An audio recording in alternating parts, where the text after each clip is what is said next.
اعوذ باللہ من الشیطان الرجیم بسم اللہ الرحمن الرحیم یا ایہا الذین آمنوا لا تتخذوا عدوی وعدوکم اولیاء۔ اے ایمان والو، میرے دشمن کو اور اپنے دشمن کو دوست نہ بناؤ۔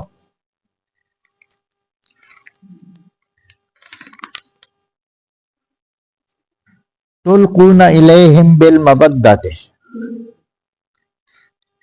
تم اظہار کرتے ہو ان سے محبت کا۔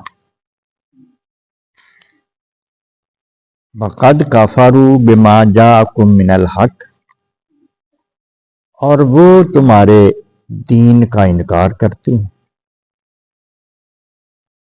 اللہ پاک نے جو حق تمہارے پاس بھیجا ہے دین کی شکل میں، نبی کریم علیہ الصلوۃ والسلام بھی حق ہیں اور دین اسلام بھی حق ہے۔ اللہ نے بھیجا ہے اور ان کو اس چیز سے انکار ہے۔ تم محبت کے پیار کے ڈورے ڈال رہے ہو ان کے لیے۔ یخرجون الرسول،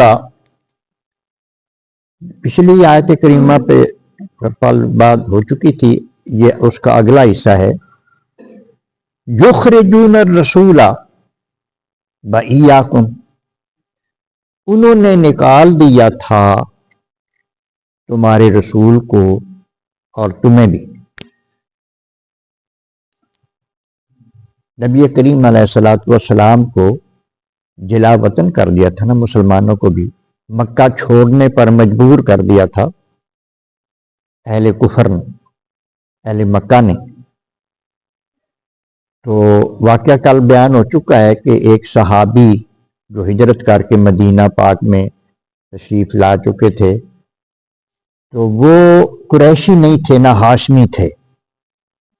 جتنے باقی مہاجر مدینہ میں آئے تھے ان کے رشتہ دار وہاں موجود تھے، یعنی ان کے گھر والے بھی وہیں تھے اور ان کے جو کافروں میں سے ان کے رشتہ دار بھی تھے، تو وہ رشتہ داری کا لحاظ رکھتے تھے۔ ان کا کوئی وہاں، ان کے بال بچے وہاں تھے حضرت حاتب رضی اللہ تعالیٰ عنہ کے، لیکن کوئی ان کا کوئی رشتہ دار خاندان ان کا نہیں تھا۔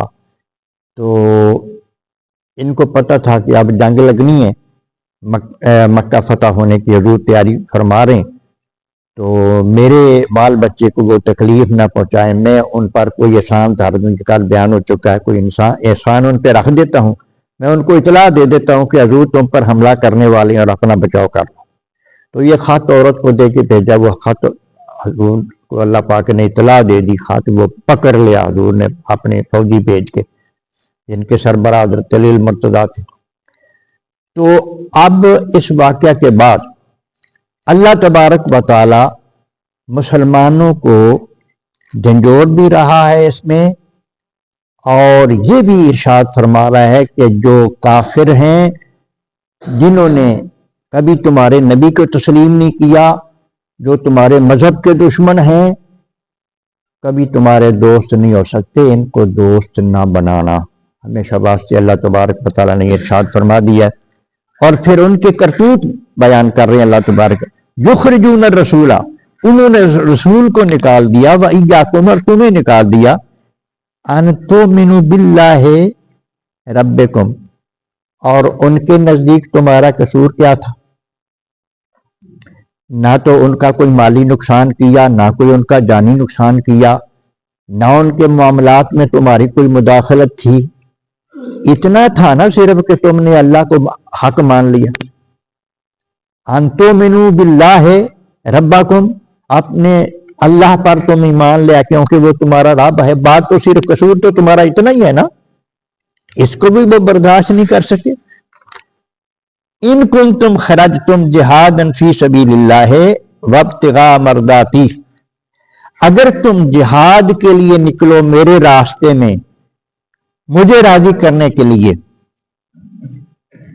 تو سرون الیہم بالمودہ، تو پھر تم ان کو دوست نہ بناؤ، تم بڑی رازداری سے ان کی طرف محبت کا پیغام بھیجتے ہو، یہ کام چھوڑ دو ہمیشہ کے لیے۔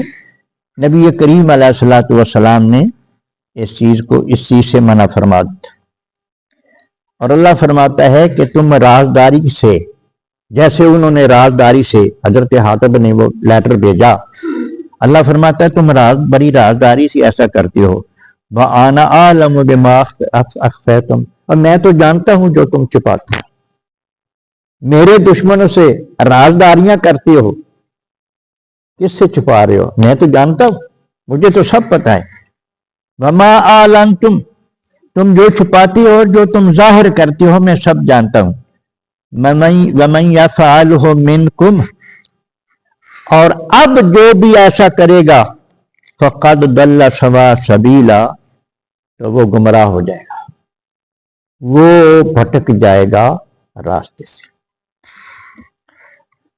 اب اس آیت کی روشنی میں ہر مسلمان کو یہ سمجھ لینا چاہیے کہ کوئی کافر جو ایمان نہیں لایا اب تک، ہمارے دین کو جس نے نہیں مانا، ہمارے نبی کو نہیں مانا، وہ ہمارا دوست نہیں ہو سکتا یہ صورت۔ اور جو کافر ہے اس کو دین سے ویر ہے، باصیت انسان تو اس کو ہم سے کوئی تکلیف نہیں، ہمارے دین سے، اور دین نبی کریم علیہ الصلوۃ والسلام کی سنت کا نام۔ آج بھی ہمارے پاس بڑے واقعات ہیں کہ ان کو حضور کی سنت بہت زیادہ چبھتی ہے۔ ابھی چند سال پہلے کا واقعہ ہے، ہمارا ایک پیر بھائی فیصل آباد کے رہنے والا، بہت لائق، بہت کورس شورس کر رکھے ہیں، تو برطانیہ سے کوئی ایک سوال آیا، اس پر بہت بڑی نوکری وہ دینے والے تھے کہ یہ سوال کوئی حل کر، ریاضی کا سوال تھا، کوئی اگر حل کر دے تو ہم اس کو نوکری دیں گے، تنخواہ 10 لاکھ تھی۔ وہ ہمارا پیر بھائی پڑھا لکھا تھا، وہ اس نے کر دیا، حل کر دیا۔ بڑے متاثر ہوئے وہ کمپنی والے، برطانیہ کو بڑے متاثر ہوئے، انہوں نے بڑی تعریف کی، ان کے اپنے کاغذات بھیجو، کاغذات جب بھیجے تو انہوں نے ایک اعتراض لگا کے بھیج دیا۔ اس نے جب پوچھا کہ اعتراض کس لیے لگایا، انہوں نے کہا کہ تیرے جو ہے نا جی، تیری تعلیم، تیرے ساتھ کا بندہ اور کوئی درخواست ایسی نہیں آئی جتنی تیری تعلیم ہے، جتنی تیری قابلیت، ہم سب مانتے ہیں، لیکن اعتراض صرف اس بات کا ہے کہ یہ جو تیری دستار ہے اور تیری داڑھی ہے، یہ نہیں ہونی چاہیے۔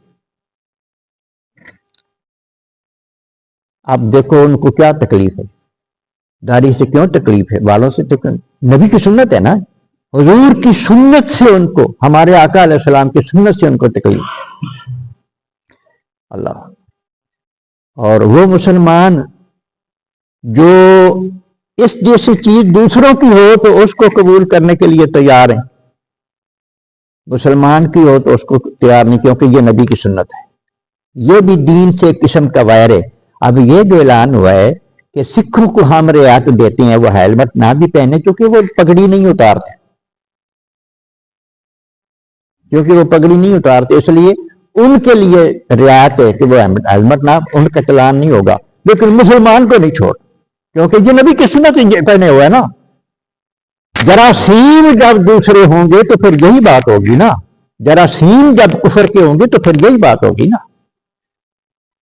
یہی تو ساری منصوبے ہیں ہماری زبانیں بند کرنے کی۔ اللہ نہ کرے ایسا، دین حق کی بات ہوتی رہے، خدا کرے۔ اب اسلامی ریاست کے لیے جو اس آیہ کریمہ سے قانون بنا ہے، یہ ہمارے جو ماہر قانون کے جو ماہر ہیں وہ ہمارے ائمہ فقہا ہیں۔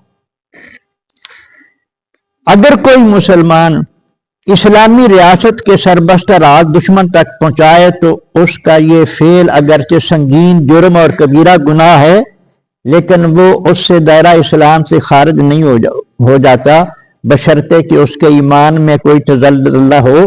اگر اس طرح کفر لازم آتا تو حضور علیہ الصلوۃ والسلام حاتب کو اثر نو مسلمان ہونے کا حکم دیتے۔ اگلی بات، اگر جاسوس کافر ہو، ہاں، کیا ایسا مسلمان واجب القتل ہے جو راز دے؟ اب اس میں شکیں بیان ہوئی ہیں۔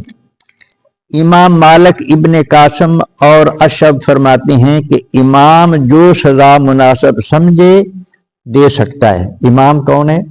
اس ملک کا جو سربراہ ہے، وہ امام ہے، وہ اس کو جو مناسب سزا سمجھے اس کو دے سکے، جو اپنی ریاست کے خفیہ راز دشمن تک پہنچائے۔ یہ اس پہ ساری بات ہو رہی ہے۔ عبد الملک کہتے ہیں کہ اگر یہ چیز اس کی عادت بن جائے تو اسے قتل کر دیا جائے، یعنی ایک آدھ بار جیسے ان سے ہوا تھا حضرت حاتب سے، اس طرح کی بات ہو تو اسے معافی بھی ہو سکتی ہے، لیکن اگر یہ اس کی عادت بن جائے تو پھر اس کی سزا قتل ہے، کیونکہ وہ جاسوس ہے اور امام مالک جاسوس کے قتل کا فتویٰ دیتے ہیں، اور یہی صحیح ہے، سارے اماموں کا اس پر اتفاق ہے، کیونکہ اس نے مسلمانوں کو ضرر پہنچایا، تکلیف پہنچائی ہے، ملک میں فتنہ اور فساد برپا کیا، اور یہی درست ہے۔ حاتب رضی اللہ تعالیٰ سے یہ غلطی صرف ایک بار صادر ہوئی تھی، اس لیے معاف کر دیا گیا۔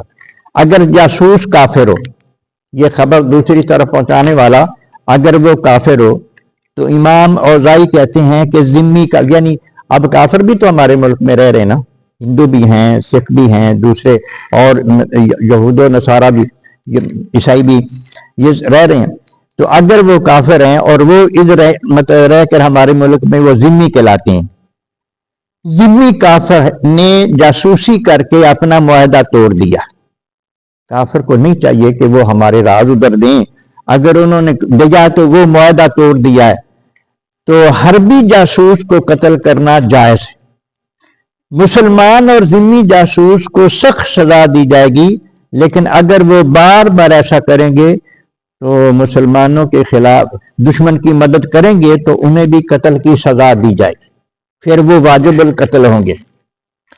یہ قانون ہے باقاعدہ، قرآن مجید میں سب کچھ ہے، حدیث مبارکہ میں سب کچھ ہے، اور فقہ کی جتنی کتابیں یہ ساری قانون کی کتابیں، کسی چیز کی کمی نہیں ہے دین کے اندر، اور یہ دین اللہ تبارک و تعالیٰ نے ہمیشہ ہمیشہ کے لیے بھیجا ہے، حالات جس طرح کے بھی ہو جائیں مسئلے کا حل دین ہے، حالات جس طرح کے بھی ہو جائیں نظام مصطفیٰ ہر مسئلے کا حل ہے، جب تک یہ قوم اس بات کو نہیں مانے گی، یہ کافروں کے بوٹ پالش کرتی رہے گی، کبھی کامیابی حاصل نہیں کر سکتی۔ اللہ پاک سمجھنے کی توفیق عطا۔